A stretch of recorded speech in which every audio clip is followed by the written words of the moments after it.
Alors, troisième sujet dans le cadre de cette actualité juridique de l'intermédiation bancaire en 2020.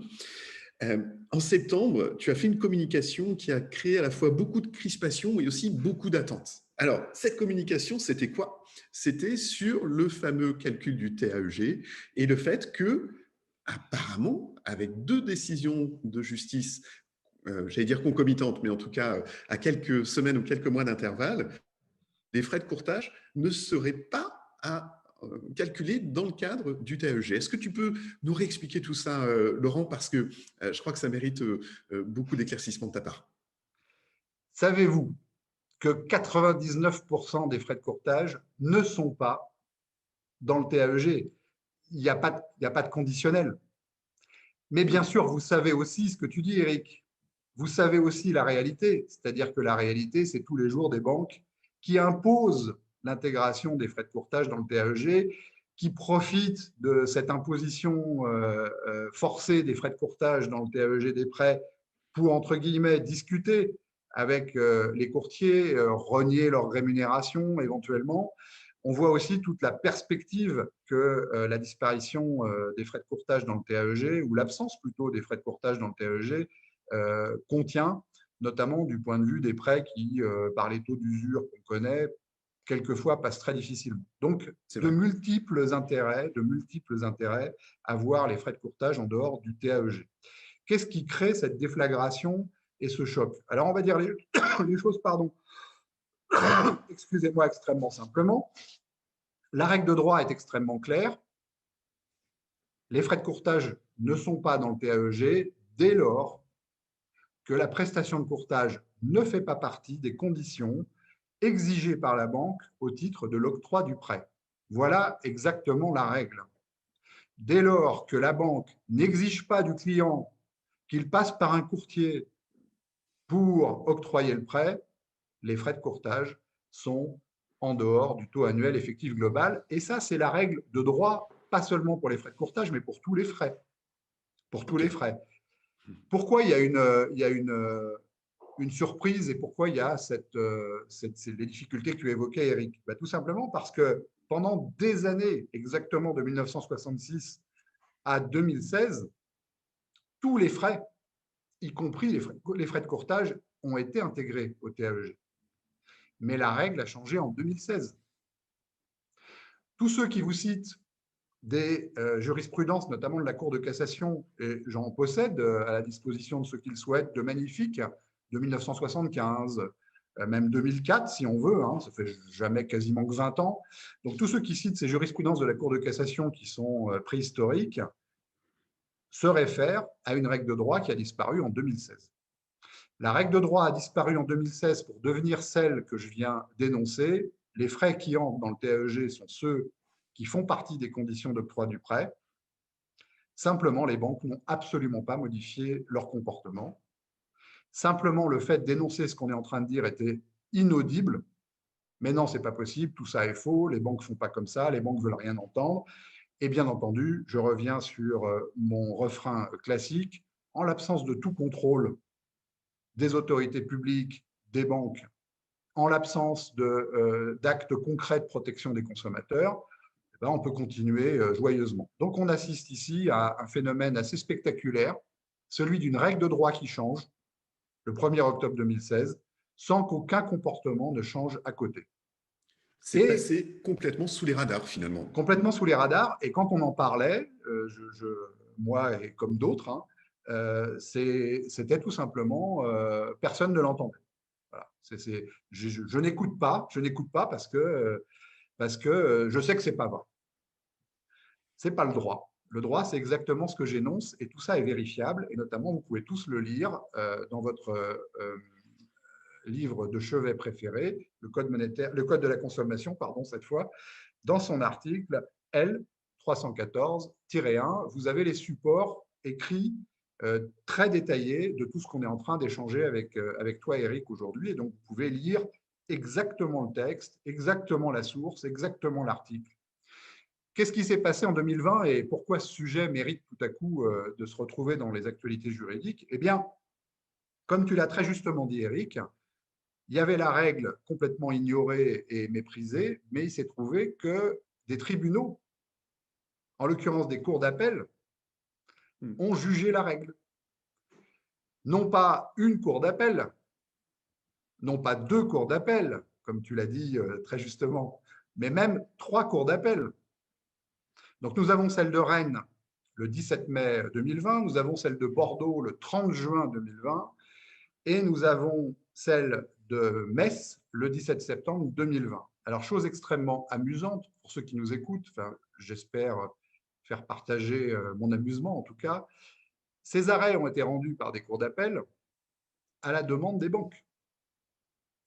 Nous étions dans des cas où des clients contestaient aux banques des erreurs faites dans le calcul du TAEG en disant vous vous êtes trompé dans le TAEG, vous la banque, regardez, vous avez oublié les frais de courtage et la tradition multiséculaire fait que les frais de courtage sont forcément dans le TAEG, ils n'y sont pas, il y avait des courtiers, donc vous vous êtes trompé.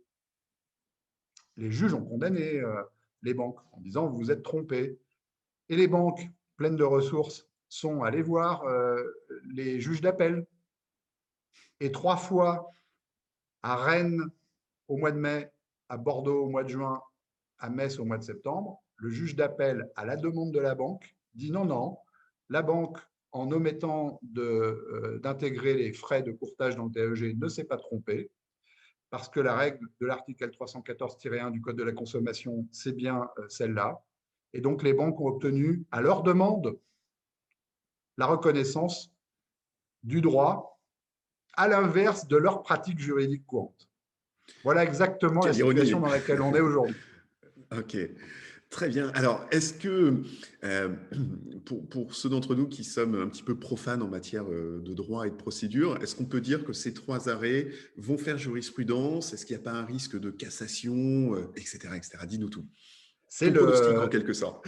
Alors, moi, ce qui m'amuse d'abord beaucoup, Eric, pour le dire très, très simplement, c'est qu'il ne faut pas refuser, cette bénédiction judiciaire qui nous arrive avec tous les avantages que contient cette règle-là. C'est-à-dire que les courtiers auraient bien tort de prendre la défense des banques, pour dire les choses très directement. Moi, je peux me tromper, mais j'attends des arguments. J'attends des contradictions, j'attends des éléments. Moi, j'ai fourni toute une analyse et vous l'avez tous, je la partage avec tout le monde dans le document qui vous est remis à l'occasion des actualités juridiques du Salon du Crédit. Ben, il se trouve que la Cour de cassation n'a jamais jusqu'à présent tranché la question des frais de courtage dans le TAEG depuis le changement de 2016. En revanche, elle a jugé 2 fois la règle que je viens d'évoquer. Une fois en 2017, une fois en 2018, et je cite également les arrêts. Et la Cour de cassation dit très clairement la règle telle que je l'ai énoncée tout à l'heure. Si le coût dont il est question n'est pas une des conditions d'octroi du prêt, il ne figure pas dans le TAEG.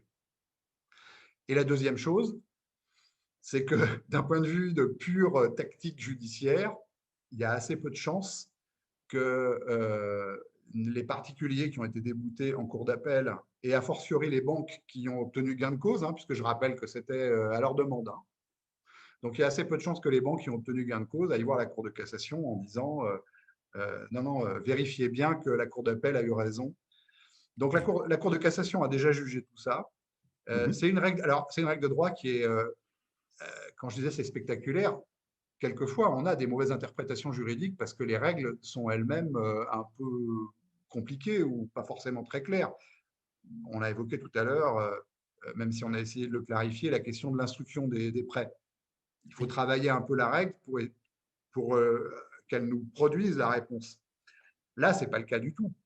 L'article L314-1, qui est issu d'ailleurs, tout ça, c'est une réforme du TAG qui est issue de législation européenne. Cet article-là, il est très clair. Il n'y a pas de. Ce qui est encore plus clair, on l'avait partagé, Eric, tous les deux, et j'invite nos auditeurs et spectateurs à le lire, c'est que j'ai repris les quelques courts extraits des énoncés des jugements d'appel. C'est très intéressant de voir l'énoncé des jugements d'appel, les juges comprenant très bien les choses et disant on voit bien que dans aucun des cas, la banque n'a exigé que le client passe par le courtier. Donc, qu'est-ce que vous allez nous raconter que ces frais-là vont entrer dans le TAEG? Voilà la situation. Jeune entrepreneur du courtage, savais-tu que 99% des TAEG sont hors frais de courtage? Alors, est-ce que tu préfères des relations torrides avec la banque ou fixer tranquillement tes frais de courtage? La question, elle est vite répondue. Soit tu appliques le droit, soit tu vas demander de l'argent de poche à la banque. Très bien, merci beaucoup Laurent. Alors, une question me vient à l'esprit parce que quand on avait publié justement ton article, hein, sur le blog Made in Courtage, évidemment, ces trois arrêts de cour d'appel, hein, traitaient du crédit immobilier.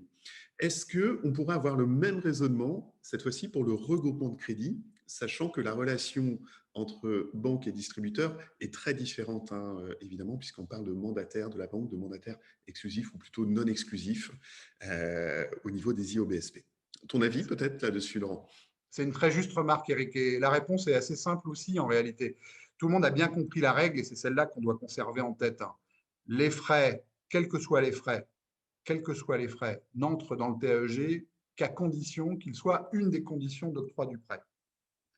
Or, on sait bien, là on fait un peu d'analyse juridique et concrète, mais on sait bien que dans le regroupement de crédit, le modèle de distribution n'est pas le même. Dans le regroupement de crédit, ce n'est pas des frais de courtage. Dans le regroupement de crédit, on a affaire à des mandataires non exclusifs d'établissements de crédit, qui sont souvent des établissements de crédit spécialisés qui n'ont pas de réseau de distribution. Donc vous avez là on a souvent des établissements de crédit, les fameux financeurs, hein, dans le jargon du RAC, qui imposent de passer par l'IOBSP, c'est-à-dire par le mandataire non exclusif ou par CEMIOB, pour obtenir le prêt, le regroupement de crédit. Et donc là, on a, à mon sens, une immense majorité des cas, exactement l'inverse que ce qu'on trouve pour les frais de courtage, c'est-à-dire qu'on a en regroupement de crédit des établissements de crédit qui n'ont pas de réseau, qui imposent de passer par un réseau d'intermédiaires bancaires pour obtenir le prêt. C'est bien une des conditions d'octroi du prêt que de passer par l'intermédiaire. Les guichets ne sont pas ouverts. On n'est pas du tout dans le cas de figure, ni juridique, ni pratique, qu'on trouve en matière de courtage, où on a des réseaux indépendants qui ont le statut de courtier, avec des banques qui sont dans une compétition un peu stupide et puérile et sans doute assez dépassée, même si elle est source de beaucoup de tensions et beaucoup de difficultés pour les courtiers. Mais dans cette compétition-là, il y a une compétition entre un réseau d'agences directes qui est en voie d'effondrement monumental, et j'ai une pensée pour tous ceux qui travaillent dans ces réseaux d'agences directes des banques, comme je l'ai fait moi-même il y a plus de 30 ans, parce que ça ne doit pas être une place agréable pour travailler aujourd'hui. Et puis de l'autre côté, on a les réseaux d'agences des courtiers qui sont considérablement développés, qui vont continuer à se développer et qui ont une attractivité très grande pour les clients. Jamais, en tout cas moi j'ai reçu aucun exemple depuis plus d'un mois, hein, jamais une banque n'impose de passer par un courtier en crédit pour obtenir un crédit immobilier, à l'inverse de ce que tu évoques en matière de regroupement de crédit, c'est le contraire. Les banques, les établissements de crédit, les financeurs imposent de passer par l'intermédiaire bancaire. Et donc là, c'est bien une condition d'octroi du prêt. Et là, on peut penser très légitimement et conclure que les frais d'intermédiation, cette fois, font clairement partie du taux annuel effectif global. Il faudrait un autre modèle ou une autre organisation pour que ça ne soit pas le cas. Je mets à disposition sur le site, et tu l'avais relayé dans le blog Made in Courtage, un courrier type qui permet d'écrire aux banques pour leur rappeler la règle et pour leur rappeler qu'à un moment ou à un autre, il va falloir appliquer le droit correctement, même si elles ne l'ont pas fait depuis 2016, même si elles ont envie de résister, qu'elles résistent autant qu'elles veulent. De toute façon, cette règle-là sera appliquée à un moment ou à un autre parce que c'est le droit applicable. Très bien, merci beaucoup Laurent pour tous tes éclaircissements en matière d'actualité juridique, hein, Merci décidément à toi, encore Eric. très riche cette année, en pleine ébullition, pardon, comme le marché, hein, d'ailleurs en général, avec toutes ces interrogations et les réponses que tu as pu nous apporter. Rendez-vous évidemment en 2021 pour les prochaines actualités juridiques de l'intermédiation bancaire, et on espère cette fois-ci pouvoir se retrouver physiquement au Salon du Crédit. Merci beaucoup Laurent, merci à tous pour avoir suivi ces 3 vidéos consacrées encore une fois donc à l'actualité de l'intermédiation bancaire. À très bientôt.